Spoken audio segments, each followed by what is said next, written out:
Neal, you came to Sky from a role as Chief Commercial Officer in Aer Lingus. So what's it like coming back to finance after Commercial Officer role?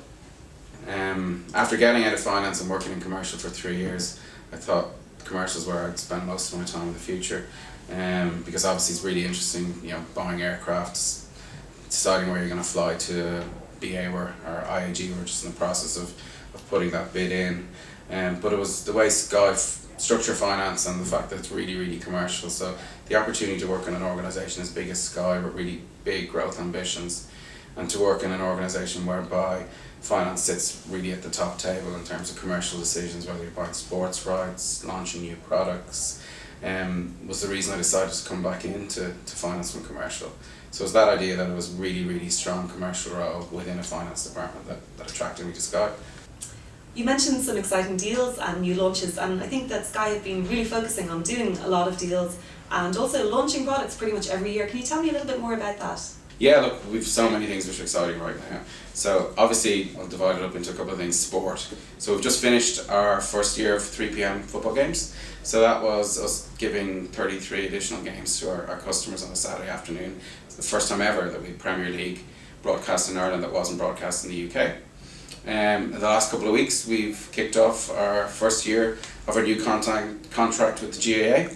So we will again be delivering the very best GAA content to our own customers, and with an enhanced proposition this time. So we've added a different mix of games, meaning that we've access to Munster hurling for the first time since Sky won the rights to put GAA across the UK and Ireland.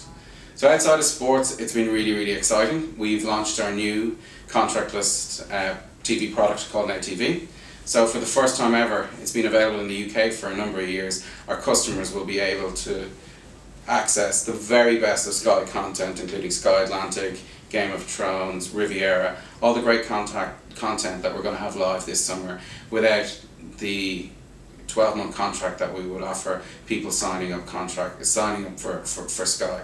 So one of the reasons that we talked earlier about me coming to Sky was these product launches, and from Now TV to sport to last year our Q boxes, the amount of products that we launched, the appetite to invest has just been endless from a Sky perspective, and it's something that really, really excites me for the rest of the year and into 2018.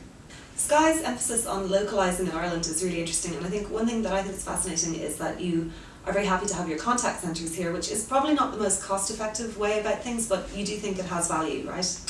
We indirectly employ over 4,000 people here, so that includes our outsourced providers, people who install our Sky boxes across the country. So it's again a really, really positive story to tell. And when you talk about contact centres specifically, it's the old conundrum. Offshoring is absolutely cheaper, so locating a contact centre in India certainly is going to be a hell of a lot cheaper in terms of cost to us as a business. But the way we look at it is we try to provide again our customers with the best experience, and we believe the best experience is served by people locally answering calls in an environment which they know the customer's wants and needs. So for example, we obviously place a lot of emphasis on sport.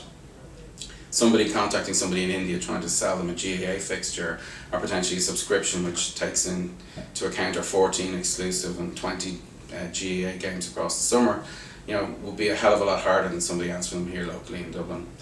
Some of the sort of strange idiosyncrasies of us Irish people, we tend to speak more, and that's reflected in our numbers. So the conversations people have with Sky in Ireland tend to be slightly longer than our counterparts in the UK.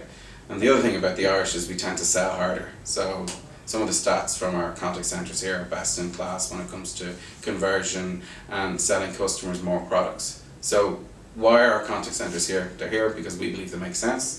We believe that they're very profitable, and more profitable than they would be if they were overseas. And most importantly, we believe in giving our customers the best service.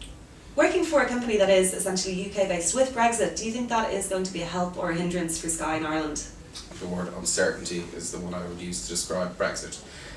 We hear a lot of coverage and column inches given to hard Brexit, soft Brexit. For me, it's very hard to offer an opinion on it until you get certainty on what that means, whether it means leaving the common market, whether it means leaving the customs unit with the EU.